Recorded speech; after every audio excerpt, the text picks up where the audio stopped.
Rejection. Rejection is real and it hurts. If rejection had a message, it would be, I can live my life better without you, or my life was better off without you in it. I no longer see your value. I no longer see value in you and your presence. Ouch. Listen, I'm all about the trending lifestyle of guarding your peace, your presence, your sanctuary, your temple. But there's a better way to go about it. There's a healthy way to go about it. There's a better way than ghosting. This abrupt departure from close intimacy is one of the most damaging things to do to a person. I speak from experience because after the host of damaging things and events I've gone through in my 30 plus years of living, this is the most hurtful thing. So I've come up with 8 things how to handle rejection if you want to do that work. Let's go. Number 1, accept that their decision is outside of your control. Number 2, acknowledge the inevitable message that this rejection sends to you, which I mentioned before. So let's just sit in that for a minute. I get it. It hurts. It triggers rage.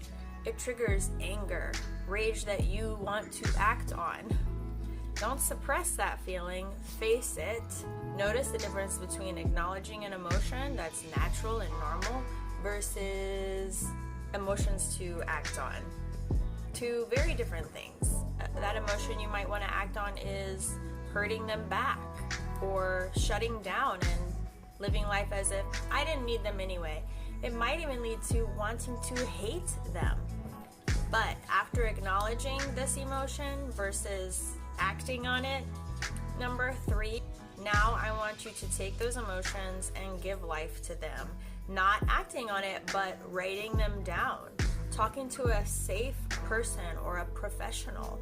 You can even write in a journal and do some meditation and really sit in that emotion and accept that it happened to you in a way that gives it some expression.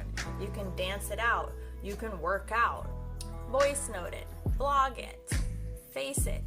I want you to reframe that message that you've been getting. This looks like, instead of so-and-so that I had so much close intimacy with is rejecting me and therefore doesn't see my value, i.e. I'm not valuable, change it and reframe it to, this isn't all about me. This person must have deeper issues that are way bigger than me that they need to deal with.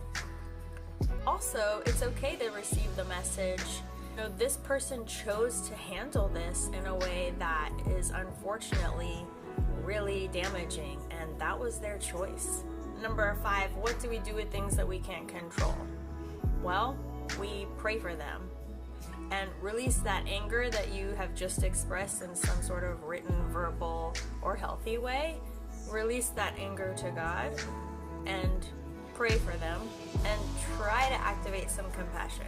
One of the most powerful things we can do with something outside of our control is pray about it and try to have some compassion, as in, this is outside of me and this is going to be up to a higher power like God. This is my favorite one. Number 6, transfer all of the expectation that you have for that person. Transfer it to focusing on the people who don't do this to you, who are healthy communicators, who you have a relationship with, who would not do this to you. Suddenly there's this imaginary halo over their angelic faces that you never saw before. This has been an unseen blessing that you've had all along, where other people don't do this to you. Share your gratitude that you're feeling for them with them verbally. 7, understand that the person who rejected you is kidding themselves. An unrepaired and broken separation is never as easy as just physical removal. We are beings wired for connection. So any breakage of that connection is lasting. It can't be killed so easily. There are memories, soul ties, life events, everything that you gave to this person and you had a transaction, it's still there. It still has a life.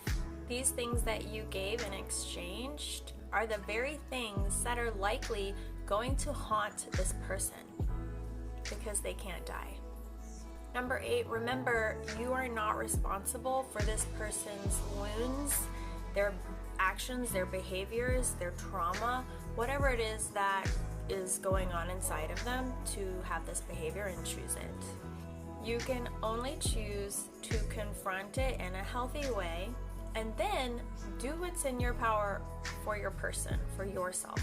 The takeaway from all this is you are deeply, deeply loved, and love does come and go in life. It is the thing that makes life worth living. So take this opportunity to learn a lesson of what love means to you. Does love mean just abandoning someone when there's a conflict, abandoning someone when they need to work through something inside of themselves? What does love mean to you? Love means not doing these things, and now you know to look for those people who share this value. There's always a chance for reconciliation and for redeeming this relationship. So that's why the number 5 was so important, to have compassion, to pray for them, and if God sees fit and they see fit to come back to you, then you'll be ready for that moment and you might be able to repair this relationship. Until then, let me know which one of the 8 you need to work on. Put it in the comments.